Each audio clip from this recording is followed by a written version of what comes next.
Goeiemôre en baie welkom by Praag TV.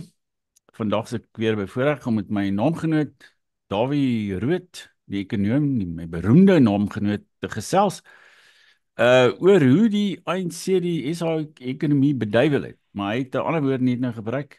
Goeiemôre Dawie. Hallo Dan, is altyd lekker om jou te gesels. Ons moet eendag die familieboom uitklim te kyk hoe waar die verwantskap vandaan kom. Ek is seker ons is familie ergens. Korrek, ja, dit gaan ek dink alles daar in die Oos-Kaap begin blykbaar. Dis nie al by Dordrecht rond Dis korrek, ja. ja, ja. Ja, dis korrek. Maar net vir ons voortgaan, ek wil net herinner weer aan ons Paul Clear boek wat nog steeds te koop is. Ons kry al hoe meer navrae nou ook van die boekwinkels en wat ook al. En soos gewoonlik kan u die skakel om dit te koop hier onder in die beskrywing van die video vind. Nou Dawie, jy het op 'n stadium nou onlangs gesê dat die ANC uiteindelik die ekonomie van hierdie land amper vernietig. Weet jy waarop grond jy so 'n stelling? Weet jy waar dit vandaan kom, Dan? Iemand het eendag vir my gevra, indien ek in 'n posisie is van mag, wat sal ek doen om die Suid-Afrikaanse ekonomie reg te ruk? Nou, ek het nou 'n lang lys van goeders gedink wat ek dink gedoen kan word en gedoen moet word om die ekonomie reg te ruk. Maar toe dink ek myself, maar sal dit moontlik wees as ek in hierdie posisie is om hierdie maatreëls in plek te stel soos wat ek nou dink dit behoort gedoen te word. En toe besef ek dat selfs al kom ek in 'n posisie van mag, gaan dit nie gebeur nie. En die rede hoekom dit nie gaan gebeur nie is want die ANC gaan dit nie toelaat nie. En so die as jy vir my sê wat moet ek doen om die land reg te ruk, dan gaan ek vir jou sê die eerste ding wat gedoen moet word, ons moet van die ANC ontslaa raak. Dis 'n absolute voorvereiste. Is dat daar's niks wat ons kan doen om die land reg te kry terwyl die ANC nog steeds 'n dominante politieke party is. En die rede hoekom ek so sê is omdat die ANC se ideologie, die ANC se beleid en 'n klomp ander dinge is van so 'n aard dat dit net eenvoudig nie inpas in 'n moderne ekonomie nie. En nou praat ek nie eens van goeie soos ander kenmerke van die ANC soos eenvoudige onvermoë of incompetence, korrupsie en alles wat daarmee saamgaan nie. Nou ek weet jy het filosofie bestudeer en miskien as ek mag, ek weet nou nie hoeveel ek jou daaruit kan leer nie, maar as ek mag sal ek so graag so miskien is 'n bietjie van 'n agtergrond wil gee van hoekom ek spesifiek so iets sê. Mhm. Nou nou waar dit vandaan kom en ek wil nou nie te veel in die geskiedenis in delf nie, maar die ideologie wat die ANC onderskryf is 'n linkse ideologie. En die linkse ideologie, jy kan dit name gee, jy kan dit noem sosialisme, jy kan dit noem kommunisme, jy kan dit noem developmental. Jy kan dit ook 'n verskillende name gee, maar die punt wat ek wil maak is daardie spesifieke ideologie van die ANC is gewortel in in die ideologie van wat geformaliseer of dan nou gekodifiseer is deur Karl Marx. Ja, Ehm verseker. Ja. Ja, ja. en maar miskien wil ek net een of twee goed sê oor Karl Marx self. Mense moet die konteks van die tyd verstaan toe Karl Marx sy filosofie neergepen het. In die konteks van die tyd was net of gedurende die nywerheidsrevolusie. As jy nou dink aan hoe werkers gelewe het, en dis in die laat 1800s, van middel 1800s tot laat vroeg 1900s, hoe die gemiddelde werker gelewe het op daai stadium. Die lewensstandaarde het begin verbeter en dramaties in Europa, maar nog steeds was baie mense besonder arm geweest. Hulle het hulle plase verlaat of die grond verlaat en in fabrieke begin werk. Ek in my gees is ook sien ek hierdie groot fabrieke waar mense 6 dae 'n week werk en baie lang ure werk en waar die kapitaliste was die ouens gewees wat die fabrieke besit het. Nou Karl Marx se basiese Ja, en was teorie, kinderarbeid ook gewees. sulke goed ook, ja. So Karl Marx se basiese teorie is die volgende. Dit sentreer rondom arbeid. Sy basiese teorie is dat wanneer 'n werker vir homself werk, dan wat hy ook al produseer, hy hou dit alles. Maar wanneer 'n werker vir iemand anders ter werk, hierdie kapitalis tipies, dan vat die kapitalis die surpluswaarde weg van die Mm, werker af mm. en die werker kry dan nou minder as wat hy wat hy in totaal geproduseer het. En dit staan bekend as Karl Marx se arbeidswaarde teorie, labor value theory Mm. van Karl Marx. En dit is eintlik die basis waarop sy hele ideologie gebou is. Nou op 'n manier, en ek het Karl Marx se goed gelees en ek moet sommer net 'n opmerking maak oor hom. En dit is dat ek dink hy was 'n Ek dink hy was 'n groot denker geweest, ek dink hy was 'n baie intelligente ou geweest en ek dink op daardie stadium was daar miskien selfs kan mense self simpatie hê vir sommige van sy idees. Weer 'n keer die konteks is belangrik op daardie stadium. Karl Marx het natuurlik ook groot foute en flaters begaan. Die allokasieproses van hulpbronne in die ekonomie soos wat hy voorgeskryf het is heeltemal foutief en dit lei onvermydelik tot 'n ekonomie wat in duie sal stort. En dis nou 'n ander punt daai, maar ons kan dit miskien eendag bespreek. Maar die punt wat ek wil maak is dat die mens met so 'n bietjie simpatie hê en ek kan 'n bietjie simpatie hê vir sy idees oor die uitbuiting van arbeid gedurende sy leeftyd. Daar's iets voor te sê daarvoor. Toe wat toe nou gebeur het is Maar dat goed, hy daar's is ook natuurlik jy weet blykbaar sy vriend Friedrich Engels het hom onderhou en korrek, Friedrich Engels het self 'n fabriek gehad en hy korrek. het self werkers so uitgebuit. So En ja, dan dit is wel 'n baie skynheilige ding ook, jy weet. ja ja. So ja, Frederik Engels se familie was self 'n ryk nywerheids familie en hy het dan presies gedoen wat Karl Marx nou beskryf het deur die surpluswaarde van die arbeider vir homself te hou.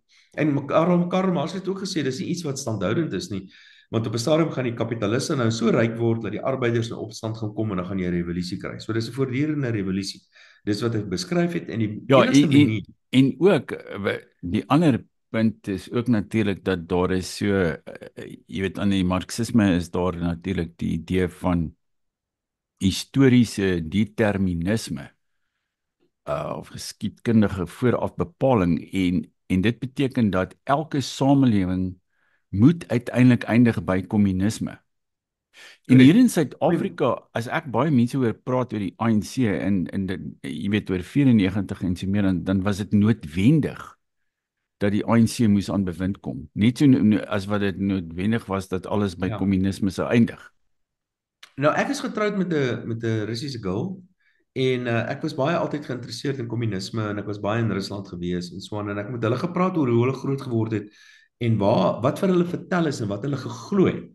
En hulle het geglo dat uiteindelik gaan hulle in hierdie wonderlike kommunistiese utopia lewe waar volgens Karl Marx by elkeen gevat word wat hy kan bekostig en wat elkeen gaan kry wat hy nodig het. From everything what he can afford and to everybody what he needs. En die Russe, en dis wat hulle geleer het op skool. Hulle het gedink die dag gaan aanbreek waar daar werklike kommunisme is en dat jy instap by 'n winkel en dan vat jy wat jy nodig het en jy hoef nie daarvoor te betaal nie. Byvoorbeeld. So dit is waar die ding veronderstel is om op te eindig. En net miskien net 'n kantnota. Die idee van Karl Marx oorspronklik was om die mag werklik waar so laag as moontlik te kry, so naby as moontlik aan die mense.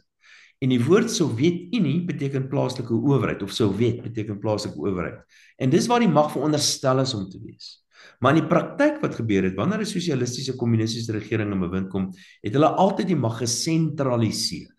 Okay, so dit is maar net 'n kantnota. Nog weer 'n keer terug na Karl Marx. So dink weer 'n keer aan die ekonomie van sê net maar 200 jaar terug en hoe dit gefunksioneer het.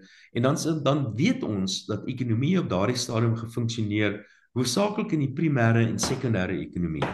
Nou dit is goeie soos byvoorbeeld myne en natuurlik landbou ook, maar ook in fabrieke. Dit is waar die grootste gedeelte van ekonomiese aktiwiteite plaasgevind het en dit is natuurlik daar waar allerlei swak arbeidspraktyke was wat mense sekerlik simpatie op 'n manier moes hê. So dis die basis van die ideologie van die ANC. Dis 'n linkse ideologie wat gefundeer is daarop op die uitbuiting van arbeid. Dis onvermydelik. Arbeid word uitgebuit. Okay, so dis belangrik om dit te verstaan. Nou gaan ek myself weer 'n keer in die rede val voor ek nou teruggaan na daai storie toe. En dit is as mens die ekonomie van daardie tyd, van 200 jaar terug vergelyk met die ekonomie vandag, dan is dit twee verskillende goeders. As jy byvoorbeeld kyk na 'n fabriek, daar is nie meer mense met blou overalls en grieshande wat in fabrieke werk nie. Vandag is dit robotte en ouens met wit overalls wat met klipbors rondloop en hulle is kunsmatige intelligensie experts en hulle is rekenaarprogrammeerders en sulke ouens. Dis hoogs gespesialiseerde mense en die uitbuiting van arbeid vind nie meer plaas op daardie skaal en op daardie maniere in ryk lande nie. Die enigste plek waar die uitbuiting in aanhalingstekens van arbeid plaasvind is eintlik in lande wat baie arm is nog steeds op 'n manier of lande waar daar een of ander diktator aan bewind is. En daar's 'n hele klompie voorbeelde daarvan. So in ryk moderne ekonomie vind die manier van uitbuiting van arbeid glad nie meer plaas soos wat Karl Marx dit beskryf het nie, en die rede daarvoor is omdat ekonomiese aktiwiteite vandag nie meer in fabrieke plaasvind of op plase op 'n myne plaasvind nie. Dit vind in die dienstebedryf plaas hoofsaaklik. Natuurlik het ons nog fabrieke en natuurlik het ons nog myne in plase en dies meer. Maar die meeste ekonomiese aktiwiteite vind plaas in wat bekend staan as die tersiêre ekonomie, en dis dienste gedrewe goederes. En selfs in die primêre en sekondêre ekonomieë, die waarde wat daar toegevoeg word al meer en meer diensgeoriënteerd. En mense kan dit op 'n klomp verskeie maniere sien. Byvoorbeeld landbou en mynbou in Suid-Afrika is vandag minder as 20%. 100 jaar terug was dit meer as 80% van die Suid-Afrikaanse ekonomie. Dis maar net 'n voorbeeld daarvan. So die wêreld het verander. Ons is in 'n ander wêreld vandag en ons werk nie meer in fabrieke, ten minste in ryk lande. Die waarde word toegevoeg op 'n ander plek. Wat ook belangrik is daardie tyd, is dat die wêreld het in twee geskeur basies. Aan die een kant het jy die filosofie van, kom ons noem dit maar liberalisme of individualisme of kapitalisme of gee dit een of ander naam wat jy wil, in die westerse wêreld gehad, waar die individu 'n baie belangrike rol gespeel het, terwyl die per ongeluk revolusie in 1917 gelei deur Vladimir Ulyanov of Lenin, soos wat hy beter bekend staan. Ek noem dit 'n per ongeluk revolusie want hy was nie van plan om 'n revolusie dit het per ongeluk gebeur. Daar was 'n opstand teen die tsaar gewees en 'n Ja, nee, soortgelyk is wat gebeur het. ek het dit al gelees. So, jy weet, dit is eintlik baie snaaks. Jy weet, ek het so 'n idee dat elke revolusie is eintlik 'n klug. Jy weet, dit is of amper 'n sirkus en op die stadium toe dit plaasgevind het, was daar daar was 'n die sentrale komitee van die kommunistiese party in Rusland het 6 lede bestaan. Daar was nou Lenin en Stalin en Trotsky en 'n paar ander en Kamenev wie ook wel. En slegs 2 van hulle wou gehad het daar moet 'n revolusie wees. Jy weet. 'n Revolusie was Dit nie het en gebeur. net so terloops 'n soortgelyke ding het in Kuba gebeur. Die Castros was nie kommuniste nie. Hulle het eers later kommuniste geword. Maar nietemin, hoe dit nou ook al sê, maar daar het die wêreld in twee geskeur. Die wêreld het in 'n liberale gedeelte, die weste, en dan 'n meer sosialistiese gedeelte, die ooste, gelei natuurlik deur die Sowjetunie destyds. En op daardie stadium het die ANC ook so 'n soort van ontstaan en die ANC moes op 'n manier hy nou kant kies, hy moes ergens ter kant kies en hy het die ooste gekies. Nou die rede hoekom hy die ooste gekies het, maak nogal op 'n manier sin, want Europa was baie suksesvol geweest. Die Europese lande was die wêreld gekoloniseer. Die rykste land en die sterkste land was die Britte op daardie stadium geweest. En die Britte byvoorbeeld en Europa was glad nie gedien daarmee dat die ANC 'n belangrike rol in Suid-Afrika gespeel het nie. Hulle wou gehad het, kom ons noem maar eerlik, die wit mense moet 'n belangrike rol in Suid-Afrika gespeel het. En inderdaad, dis wat gebeur het in 1910 toe die Unie van Suid-Afrika tot stand gekom het. Intussen het die ANC gesê maar hulle is nie rassig en hulle wil nou 'n kant kies wat nou werklik nie rassig is en die gelykheid van almal voorstaan, veral die werker, en hulle toe nou die oosterse ideologie gekies wat 'n sosialistiese kommunistiese tipe van ideologie is, en nog steeds is hulle ideologies daar. Maar ek dink, jy weet, ek het onlangs net begin lees oor die hele geskiedenis van kommunisme in Suid-Afrika en wat ons nie besef nie is dat daar eintlik selfs van voor die Anglo-Boereoorlog en net daarna ook, was daar eintlik 'n baie sterk soort kommunistiese beweging in Suid-Afrika onder werkers gewees en daar was klomp aktiviste en hulle het media gehad en alles. So die Nasionale Party het eintlik daai ding gebreek toe hulle in 48 aan bewind gekom het. En dit het so ondergronds gegaan. Maar ons land, ons dink aan Suid-Afrika as 'n konservatiewe land, maar eintlik het dit nog altyd 'n groot radikale kommunistiese beweging gehad. Ja, om die waarheid te sê, hier is 'n interessante stukkie geskiedenis. Die Suid-Afrikaanse Kommunistiese Party se naam is SACP vandag, South African Communist Party. Nou die Suid-Afrikaanse Kommunistiese Party was eers bekend gewees as the Communist Party of South Africa. En hulle het in die straat, hulle het deelgeneem aan die mynstaking. En Jan Smit, soos ons weet, het baie van hulle doodgeskiet destyds. En hier is 'n stukkie interessante geskiedenis, ek weet nie of jy dit weet nie. Maar die Kommunistiese Party van Suid-Afrika het saam met die Mynwerkersunie gemarseer in die strate van Braamfontein, waar Jan Smit hulle nou geskiet het. En ek dink dit was in die 1930s ergens. En Was dit nie in daai 22 staking nie. Of miskien in die Ja, 20's ergens. ja. Maar die punt wat ek wil So maak is, hulle noem dit weet ook jy wat, die randse opstand of die Rand ja, Revolt nou en sulke goed. die mynwerkersunie destyds, weet jy wat is hulle naam vandag? Solidariteit. Solidariteit. Ja. Ja, ja. Nou die ironie. Ja, Maar hoe en dit daar ook al was sê, hulle het ook 'n slagspreuk op 'n kol gehad in daai tyd.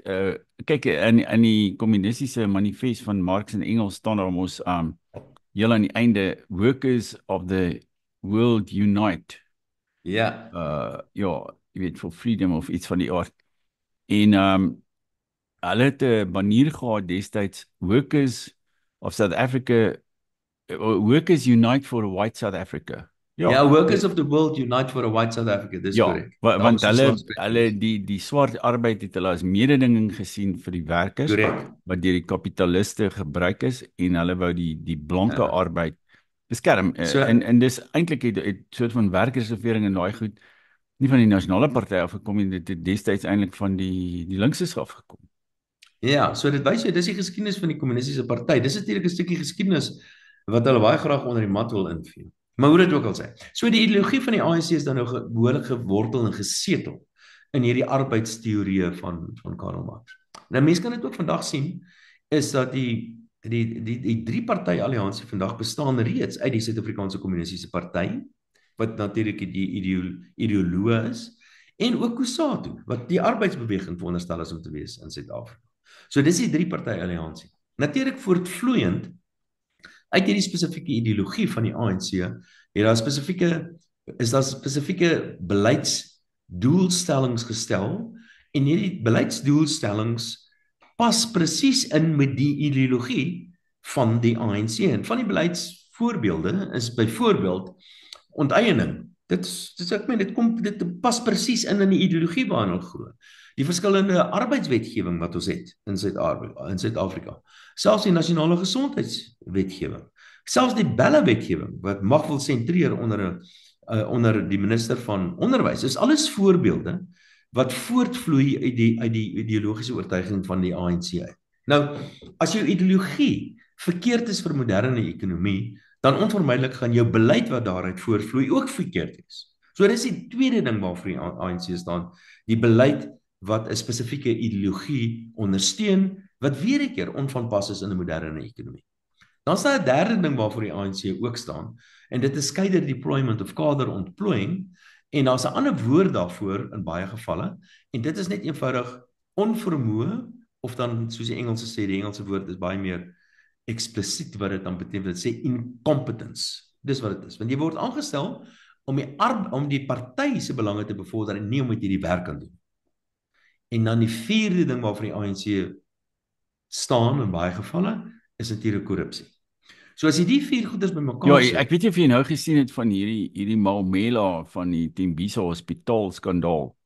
Hy het vir hom 'n Ferrari van 52 miljoen rand gekoop. Dis 'n Ferrari Daytona SP3 en hy kos 2,6 miljoen dollar om te koop. En hy het so 'n Ferrari vir homself gekoop met die geld wat hy daarso verduister het by die Tembisa Hospitaal. Miskien moet ek net weer 'n keer net 'n opmerking maak. En Anthea Jeffrey van die Instituut vir Ras en Ongeletterdheid, sy praat van die National Democratic Revolution wat die doelstelling is uiteindelik vir die ANC. Wat sekerlik so is. Maar weet jy, ek dink nie, ek het nou gesê die ANC se ideologie is ernstig vasgesit in die arbeidsteorieë van Karl Marx, maar ek dink miskien is ek nie heeltemal reg nie. En die rede hoekom ek so sê is want ek dink heel meeste mense wat deel is van die ANC het nie eers benul waarvoor die ANC werklik waar staan nie. Die mense, die leierskap van die ANC is nie daar vir om hulself te verryk. Hulle stel nie eintlik belang in enige ideologie nie, maar nominaal ten minste is dit die ideologie van die ANC. En dis 'n linkse ideologie. Nou as jy so 'n ideologie het met alles wat daaruit voortvloei, is dit nou onvermydelik dat jy hierdie skade sal aanrig aan die ekonomie soos wat die ANC gedoen het. En ek en jy het al daaroor gepraat oor wat hulle gedoen het met die plaaslike owerhede, wat hulle gedoen het met staatsbeheerde instellings, wat hulle doen met die nasionale rekeninge en wat hulle aanhou om te doen. En dit is ook om terug te kom na die punt waarmee ek en jy begin het. As ek en jy praat van daardie ding wat ons moet doen om die land om te keer, ek kan vir jou die lys van goeders gee wat ons moet doen. Maar dit gaan nie gebeur nie. En dit gaan nie gebeur solank as wat die ANC daar is nie. Want hulle moet hulle geloof verander. Dit is soos om vir Paus te sê, hy moet sy geloof verander. En hulle geloof is sosialisme, is kommunisme, en hulle gaan dit nie verander nie. Daarom is die enigste manier om die land te red, om van die ANC ontslae te raak. En ek dink ons is nogal besig om dit te doen. Ek dink daar's baie voorbeelde, die tussentydse verkiesings wys dit, die nasionale verkiesing nie te lank terug nie. So ek het 'n idee dat die ANC, ons is besig om van die ANC ontslae te raak, want hulle is 'n destruktiewe mag wat verskriklik skade aan die land aangerig het en die mense begin dit te sien. En ons sien dit en die mense is besig geleidelik om van plan te verander of ten minste van ingesteldheid te verander en van die ANC ontslae te raak. En dis 'n goeie ding. So ek is op 'n manier versigtig optimisties oor Suid-Afrika se ekonomiese toekoms. Ek dink nie dit gaan maklik wees om hierdie politieke veranderings teweeg te bring nie, maar ek dink dit gaan uiteindelik gebeur en ons gaan 'n ander rigting inslaan wat die regerende party se ideologie en alles wat daarmee saamgaan aan betref. En dit glo ek gaan tot voordeel wees van die Suid-Afrikaanse ekonomie. Die afgelope klomp dekades in Suid-Afrika het ons verarm. Die klomp dekades in Suid-Afrika het Ja, ons ja, weet jy, ek het gister 'n gesprek of Saterdag, maar ek het dit gister opgelaai, gesprek gehad met Jaco Kirsten, hy's 'n Afrikaanse skrywer wat jy weet in hier rondom 2018 het hy en sy vrou Amerika toe geëmigreer. Hulle het in 2019 'n huis gekoop. Hy sê vir my net die waardevermeerdering van sy huis sedert 2019 tot nou is $400,000. Nou, jy weet, terwyl ons sit hier almal met huise wat die afgelope 10, 15 jaar nie 'n sent vermeerder het in waarde nie, in randterme. Ja. Wel, dis maar een voorbeeld. Nog verder kry jy nou ander voorbeelde soos byvoorbeeld hoë vlakke van werkloosheid en dies meer. En miskien net 'n opmerking oor swart ekonomiese bemagtiging. Weet jy Dan, as ek nou dink, wat wil ek vir my kinders nalat? Wat wil ek vir my kinders gee sodat my kinders bemagtig is vir die toekoms?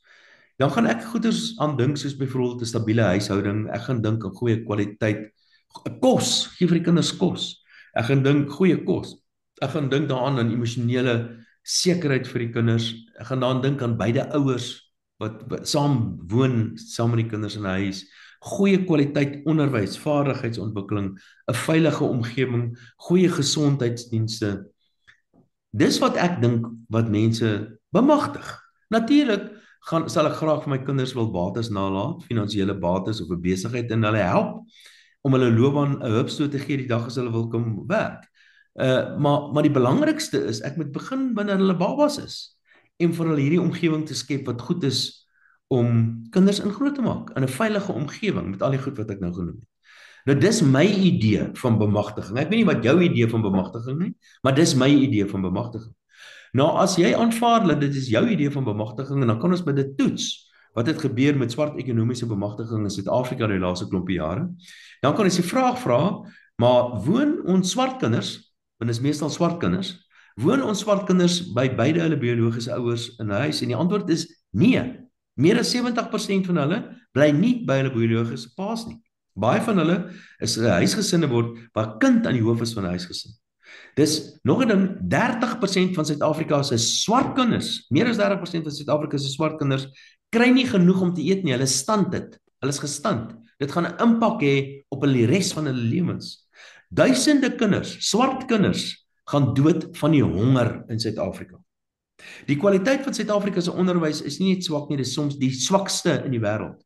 Die misdaadvlakke onder ons in die swart gemeenskap en waar ons swart kinders onder lê, is van die heel hoogste in die wêreld. Nou die lys gaan aan. Nou dit is nie in my boek swart ekonomiese bemagtiging nie. Dis presies die teenoorgestelde van swart ekonomiese bemagtiging. As ons maar swart ekonomiese bemagtiging in Suid-Afrika gehad het, dan sê jy begin net waar dit saak maak en vir kinders kwaliteit onderwys, 'n veilige omgewing, werkende munisipaliteite, goedkoop en elektrisiteit wat werk en water gegee. Dis bemagtiging. Nie om 'n paar goed gekonnekteerde individue rond te skuif op hierdie monopoliebord waar hulle net meer en meer vir hulself kry nie. Terwyl die oorgrootste meerderheid van ons swart mense in Suid-Afrika kry swaar en word armer en sit sonder werk. Dit is vir my 'n teken van swart ekonomiese bemagtiging wat klaaglik misluk het in Suid-Afrika. Ja, ek is met jou daar, maar jy weet soos ek het sien, my lesing van die geskiedenis is die ANC regeer nie vandag omdat jy weet selfs die Sowjetunie dit aan bewind geplaas het nie, alhoewel hulle het natuurlik hulp en steun van die Sowjetunie ontvang en van Oos-Europa, onder andere ook Tsjechië. Uh daar's ook baie anomalieë en absurditeite daar rondom, want op 'n stadium toe die Tsjeche hulle opgelei het in plofstof daar in 64 rond, toe het daar 'n Indiër van Londen afgekom en hy was anti-kommunisties geweest. En toe het hy begin om die hele span daar te beïnvloed teen die kommunisme daar in Tsjechië. En toe moes die Tsjeche die hele ding staak. Jy weet, toe dit net daar opgehou. So dit was, maar ek dink uiteindelik is die ANC regeer vandag nie danksy Oos-Europa nie, maar danksy Wes-Europa en danksy Amerika, want daar was soveel propaganda en hulpgeld en natuurlik Swede wat die ANC gefinansier het, want ek kan, jy weet jy nou teruggaan daarna wat 68 die Ngorongoro konferensie daar so in Tanzanië, toe wou die ANC eintlik ontbind het. Maar toe het Joe Slovo gesê nee, wag so 'n bietjie, ons kry nog 30,000 pond per jaar van die Sowjet ambassade in Londen, ons kan nog aangaan. Maar dis toe die Swede, jy weet, toe Olof Palme in die Swede, toe hulle in die prentjie gekom het, dis daar waar die ANC skielik vlerke gekry het en toe 'n groot ding geword het. Nou, Ja, hulle het met ander woorde die Wes-Europeërs en al die Swede en Nederland natuurlik ook en die Britse media, hulle het die ANC aan bewind geplaas. En dit lyk vir my voordat ons hulle nie kan oortuig dat ons van die ANC moet aansla raak nie, gaan hulle maar permanent hier aan bewind wees, want ek weet nie of ons nee, self sterk genoeg is om dit reg te kry nie. Ons nee. media is te veel onder invloed van die buitelandse media. Ek dink ek stem heeltemal mee saam nie. Ek dink die gety het heeltemal gedraai internasionaal teen die ANC ook. Ek dink en ek dink Donald Trump, nie dat ek 'n groot ondersteuner van hom is nie, maar hy het in baie groot mate daartoe bygedra, maar voor Donald Trump was daar 'n verandering gewees in Europa. En ek kan vir jou 'n klomp voorbeelde noem. Was daar 'n groot verskywing na, kom ons noem dit nou maar regs, in 'n klomp lande in Europa, maar Donald Trump dink ek was het die groot verandering aangebring. En ek dink Donald Trump kan vir baie van die verandering wat wêreldwyd aan die gebeur is, kan hy die krediet daarvoor vat. En daar is al meer en meer stemme wat teen die ANC begin praat. Die hulle tradisionele ondersteuners is besig om sekerlik teen hulle te dra. Ek weet byvoorbeeld, miskien moet ek dit met jou deel, is dat ek het met 'n ambassadeur gepraat van die destydse Oos-Europa, miskien nou nie die naam noem van watter land, van die destydse Oos-Europa, en hy het vir my gesê, hy kry kry hy besoek van die kommunistiese party en Kusatu en selfs die ANC, sodat hy hulle kan inlig en leer en vertel oor die wonders van kommunisme. Hy sê maar wat hy nie verstaan nie, besef die ANC dan nou nie dat hulle glad nie meer kommunisties is nie, daardie land waarna ek nou verwys. Om die waarheid te sê, mense kan dit eintlik 'n verregse land noem vandag in terme van hulle politiek. Hulle is nie meer kommuniste nie. So selfs die ANC het nog nie eers mooi besef daar is nie meer, selfs China is nie meer 'n kommunistiese land nie. Hy's net 'n kommunistiese land in naam, glad nie meer in werklik in die wyse waarop hulle ekonomie bestuur. Byvoorbeeld nie, maar die winde is besig om te verander internasionaal en ek dink die ANC internasionaal kry al meer en meer druk om van hierdie belaglike beleid van hulle ontslae te raak. En daar's baie voorbeelde daarvan.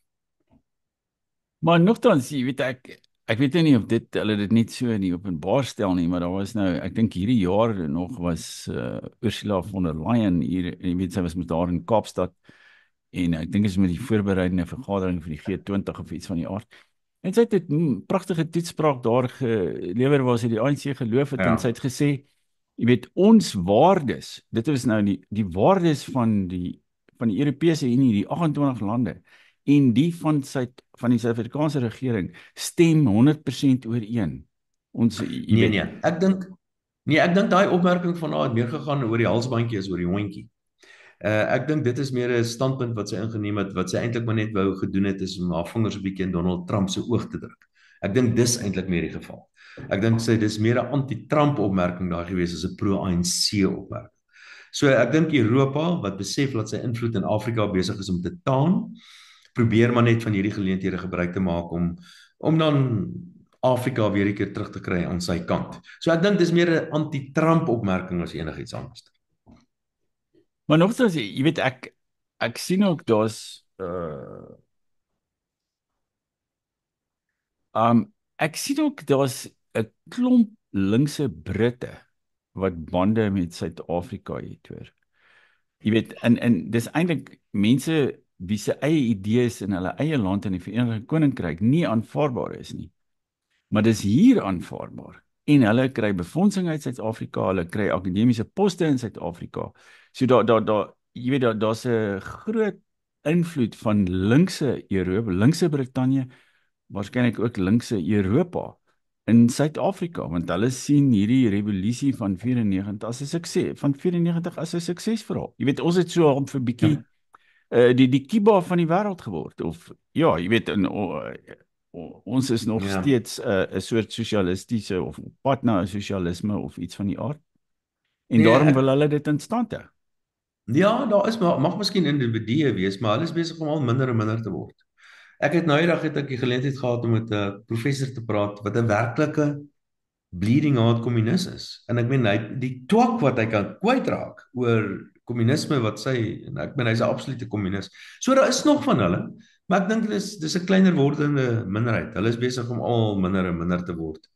As jy kyk wat byvoorbeeld in Engeland aan die gebeur is. Ek meen die Arbeidersparty se gewildheid is op 'n absolute laagtepunt, selfs die konservatiewe party, die Tories is op 'n laagtepunt. En dis die Farage se party wat teenoor Ja, een van die die gewildste. Dieselfde Reform het Party. gebeur in ja, en dieselfde in kyk wat het gebeur in Italië en Pole en Slowakië en Hongarye en al daardie lande is daar sogenaamde regse regerings aan die bewind en uh, dis eintlik 'n interessante ding is byvoorbeeld in geval van Hongarye is hulle nie so ten gunste van hierdie vreeslike anti-Russiese standpunt wat die res van die Europese Unie wil inneem nie, maar hulle is sekerlik nie 'n klomp sosialiste nie. Dit kan mens sekerlik nie die Hongare noem nie. So nee, daar's baie voorbeelde van Europa wat besig is om na regs te swaai en ek dink die ANC se steun internasionaal is besig om baie te taan. Wel, indien dit die geval is, ek is nie so 100% seker daarvan nie, want ek dink die revolusie het plaasgevind in Suid-Afrika, en veral die ideologiese revolusie. En vele van ons mense, en veral mense in die media en so meer, hulle besef nie eintlik hoe links, jy weet, hulle praat ons van die Ouwerton, ek het al baie verwys na die Ouwerton venster, dat die Ouwerton venster in ons land het so verskuif na links, dat die ou soos Julius Malema is 'n hoofstroom politikus. Nee, maar kyk wat is aan die gebeur. Kyk wat is aan die gebeur met Donald Trump in die Withuis. Ja, maar Kyk dis wat in is aan die Amerika. gebeur. Ja, ja, nee, ek weet, maar jy en dis waaroor ons praat. Ons praat en die Europeërs ook. Die Europeërs praat ook van hierdie persoon wat die moord van mense oor praat en mense aanmoedig om mense dood te maak. Die Europeërs praat ook daarvan. Ek meen die Engelse het sy visums geweier nou onlangs. Ja, korrek. Nee, dis goed en wel, maar die blote feit dat hierdie ou jy weet hy word aangehaal in al die media, jy weet hy's nie 'n randeier in Suid-Afrika nie. Hy's 'n hoofstroom politikus in Suid-Afrika. Maar En dan moet jy byvoeg Dan, dan moet jy byvoeg sogenaamde verregse organisasie is ook deesdae mainstream. Soos byvoorbeeld Solidariteit en AfriForum en wat veronderstel is om nou sogenaamde regse organisasies te wees in die verlede, het mense glad nie met hulle gepraat nie. Vandag is hulle gereelde gaste op televisie en radioprogramme en hulle word deur die pers aangehaal. So daar was ook 'n verskywing in die vens soos jy dit noem die venster na regs toe wat die media aanbetref. ja, jy het miskien 'n punt daar, alhoewel ek is nie altyd so, ja, dis 'n miskien 'n ander debat. Goed. Nee, maar baie dankie Davie vir al jou insigte. En ek hoop jy is reg dat ons op jy weet dat die ANC besig is om te taan en dat die op die horison kan dalk regeringsverandering in Suid-Afrika plaasvind. Ehm ek is nog nie heeltemal oortuig daarvan nie en dalk jy weet dit mag dalk 'n regeringsverandering wees, maar dit gaan ook so 'n afgewaterde ding wees en meer van dieselfde op 'n manier. Maar Ja, ek kan vir jou sê die skade wat aangerig is geweldig groot en selfs al kry ons die regte ouens in bewind, gaan dit byvoorbeeld bitter moeilik wees om die polisie mag in Suid-Afrika die korrupsie uit te roei daar byvoorbeeld. Dit gaan nie maklik wees nie. Dis ja, deur trek van korrupte polisieamptenare byvoorbeeld. En so ook in baie ander goedes, maar ja, maar ek kom nou nogal agter my wat ek opmerk is daar is sekerlik 'n beweging weg van die ANC af. Dit kan ons duidelik sien in hoe mense stem en kom ons hoop maar net dat iemand wat ook al eendag volgende aan bewind kom na die ANC gaan nie hierdie belaglike ideologiese oortuigings en daarmee saam beleid hê as wat die ANC vandag het nie. Ek dink nou nogal met so 'n bietjie geluk kan ons so 'n politieke party in bewind kry. fantasties. Nou op daardie optimistiese noot, baie dankie as jy tot hier gekyk het en moenie vergeet om op die kanaal in te teken nie en kyk gerus na ons boek by die skakel en dan volgende keer maak ons weer so. Totsiens.